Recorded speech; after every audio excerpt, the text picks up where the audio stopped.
Hi, Alana. It was such a pleasure to meet you at Web Summit. I learned so much from our first meeting and wanted to discuss a bit more of what you do and about your new project, tech project. Could you please tell us a bit more about your professional in occupational therapy? How did you why did you decide to move into tech startup? Yeah, well, I've been an occupational therapist for 25 years working in the mental health space. And then I work with a lot of people with ADHD. And I saw a gap in particularly in the driving space, right? And so there was nothing out there that was going to kind of help support them in their driving learning experience. And then I have a son with ADHD who was nearing driving age when I started to think about looking for tools and couldn't find anything. And so there, birthed MotoPal and the idea, and here we are on this crazy journey. Yeah. Yeah, that's really a crazy journey when you're developing an app. Yeah, there's a lot of learning, but I'm somebody that really enjoys learning, and I like the creative aspect to it as well, which I never thought that I would kind of enjoy that. So combining the research and behavioral science along with some creative ways of giving information and tools and support has been really it's super invigorating and yeah, it's a great kind of mix, I think, for what's turned out to be for me with my personality. So I kind of fell into it, and I'm really grateful. Yeah. Yeah. Could you tell us a bit more about ADHD? How people there is probably a misconception that people can outgrow this, or you can just do something and then you will not have it. Yeah. How does medication work, or how does people what they do with that? How can they? Yeah, thank goodness we have a lot of research around ADHD, and there's more ongoing research. And so we've really learned that people have differently wired brains. And thank goodness, the world would be awfully boring if we were all the same, right? Yeah. So I think society just has to catch up with that idea as far as let's see each other for our differences and embrace that, because we really need it, right? And so how can we adapt our world to make sure it meets everybody's needs, not the other way around, and try to fix people to fit a mold. So that's the great thing about the research about ADHD, is that we've learned that, and that medications actually can be quite helpful for people to help with attention and focus and that kind of thing. Everybody's different, so some don't work for some people, and you kind of have to maybe try various forms, but they're very effective, and there's a lot of really good research around that. So because people's brains are wired differently, it's not something you outgrow, right? But people learn different coping skills to be able to manage in their day-to-day life, and different supports. And again, hopefully as a society, we will become more evolved in acknowledging people's differences and catch up to that, so that people don't have to work as hard to kind of manage in this world that they don't really feel like they can kind of, operate optimally in. Yeah. So, yeah. So that's probably you can't just tackle this with meditation, right? No. Or something that's deeper. Yeah, like anything, you want to use various tools, right, to support. And so there's no, and different things work for different people, right? Yeah. So I often say too to people, become a detective in your own life and try different things and collect the data and see what you notice, right? What works for you, right? So that's really the key, is embrace who you are and what and how you tick. Right? So data is the key everywhere, right? Yeah. In your health, and then your marketing, everything, right? Yeah, and you can use it in the same way in this respect, right? Really kind of trying some experiments and seeing what works and what doesn't. Throw out what doesn't work and do more of what nourishes you and rejuvenates you and helps you, function to the best of your ability, right? Yeah. What are some myths that you encounter especially about ADHD, especially in adults or teenagers, what people should know about this, and they maybe manage this better, or maybe they don't realize that they have it. I think one of the myths is that everybody has ADHD, or right? That's Yeah. that's not the case. We may have traits, like certain traits that that are similar to ADHD traits. However, ADHD impacts various people's day-to-day life, not just one area, not just school, not just work. It affects multiple, and so that's really kind of the key. Is just because you forget your keys one day and or whatever, it doesn't mean you have ADHD, right? So it's really about how it impacts multiple areas of your life.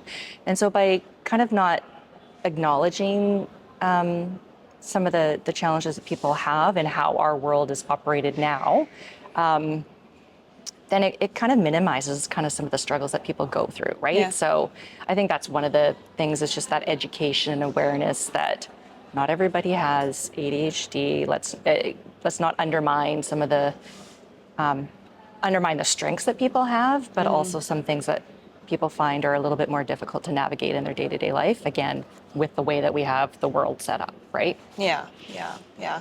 For example, with scrolling, when you scroll, like me, sometimes I just like so tired, so I just scroll through like social media. Yeah. And then the next day I realize that my brain is like, it cannot focus. Yeah. It's just like, and even like reading one page in a book, it becomes harder and harder if you're kind of like scrolling the whole day. So yeah, I feel like it's kind of like it can be controlled if you don't have it, right? Like not to develop it. And like I feel like for myself, for example, as you said, not everybody has it. No. But sometimes I feel like I have it, even though I kind of like don't have any other symptoms. But when I scroll more than like before, for example, then the next day You see the impact. Yeah, Yeah, it's harder to focus. yeah, and those are like brain drains, right? Yeah. Those are things that take away your energy versus filling your bucket up and rejuvenating you. Yeah. Versus symptomatology of ADHD, which again impacts multiple areas of your life, right? Yeah. And that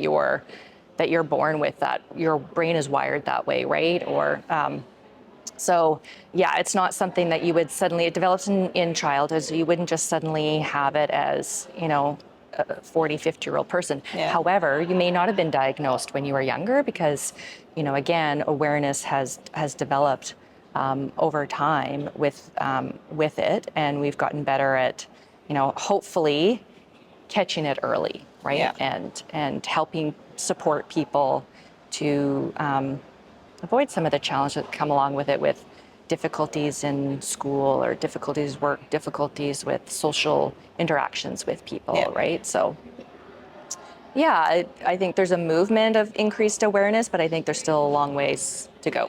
Yeah, yeah. Could you tell me, please, about your app a bit more, how this helps people and how. So you mentioned already that you developed this because of your teenage boys, and maybe you can develop on how that can be helpful in maybe other areas or for other people. So yeah. Yeah, MotoPal really is about taking everyday driving and turning it into a personalized coaching experience. Okay. Right?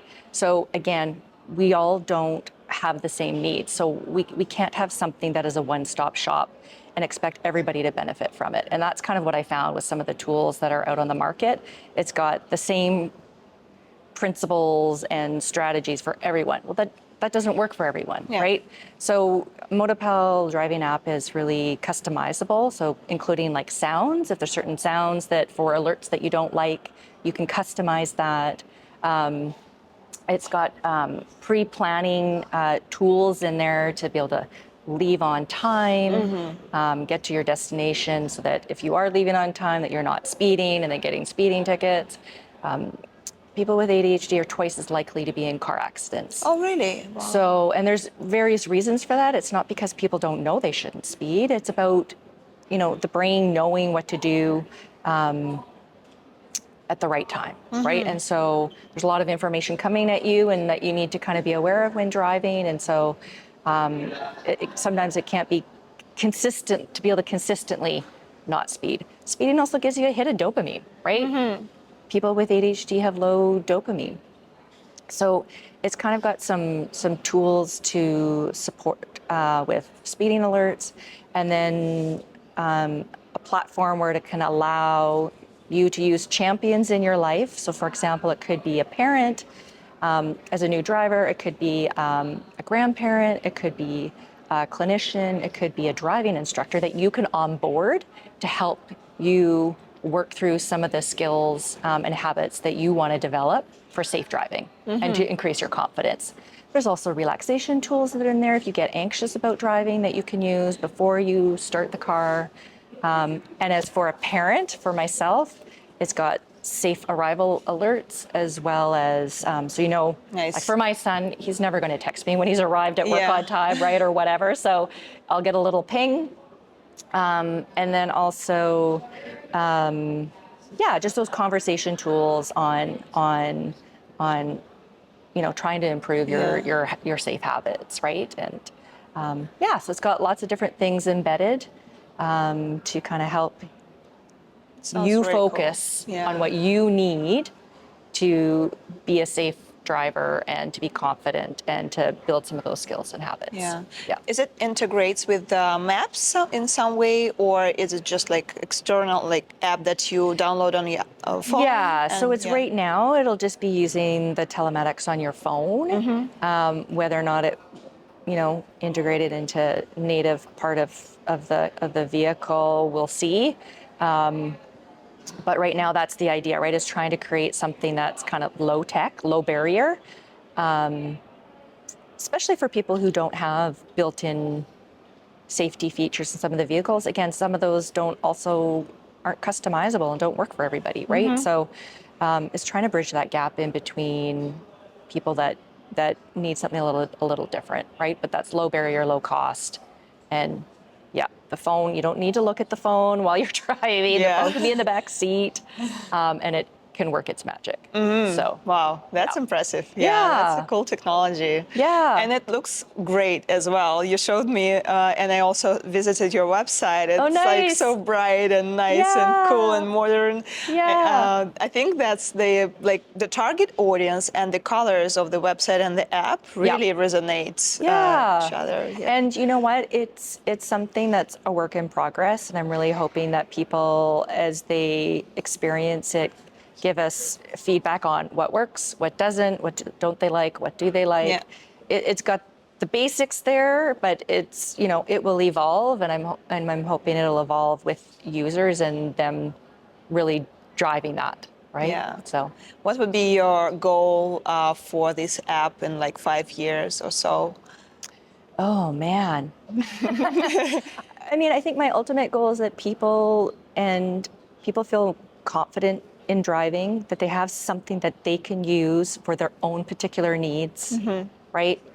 That driving has been adapted for them, and that the industry kind of goes in that direction as well, that driving can be adapted for individual needs. And that parents have greater peace of mind while their young driver is out on the road, right? It's really anxiety provoking. You'll get there. You'll get there with your son. I know. Even if he doesn't have it, for example, I will still be interested in that. It's just that level of comfort and support, knowing that there's something that they have in the car when you are not with them that can give them a little bit of support, right? Yeah. So that would be my hope. Yeah. I hope this will come, and that would be great. Yeah. The idea of the app is, I think that's phenomenal, really. That's really cool. Yeah, thanks. Could you, like, last question, if somebody is listening and struggling with the symptom, what would you recommend to them? Maybe the one thing that they can implement into their lives? Yeah, I think we kind of briefly touched on it in that finding what your flow is, right? So we live in a fast-paced world where we try to fit ourselves into a certain box or a certain job, or doing things a certain way that we think we should do, Yeah. right? And so I often kind of coach people in that, let's take a step back and let's start to look and be a detective. Like, how do you operate? What is your optimal time of day to do more difficult tasks? What is your time of day where you need to recharge to fill your tank? Yeah. Right? And then schedule your day around that. Right? So and so really kind of acknowledge how you tick, what your strengths are. What are things that you're not so great at? Delegate those. Get somebody to help you with those. Do like, put the energy into things that are your strengths. Yeah. And that help you function to your best capacity in the world that we live in. So, and honor that, right? We're not all wired differently. Thank goodness. Life would be very boring. Yeah. And so how can we celebrate that, right? And don't hesitate to reach out for support and help, right? We all need help and support in certain areas. And so, yeah, ask a friend if there's if you need to do your taxes, everybody knows, that is not a desirable activity. For sure. Delegate, Yeah. get a friend to sit down with you while they work on a task. You do the task at the same time. It's body doubling, right? They call it. And so that can be really helpful to kind of reduce that overwhelm and procrastination and attempting tasks that are less desirable and that don't give you that hit of dopamine. Yeah. So yeah, use your strengths, delegate, get support for things that are more challenging, so that you can show up and be your best self. So It sounds like a plan. yeah. Thank you so much. It was great. Yeah, it was interesting for me. Thank you so much for having me in this conversation. Thank you. Yeah.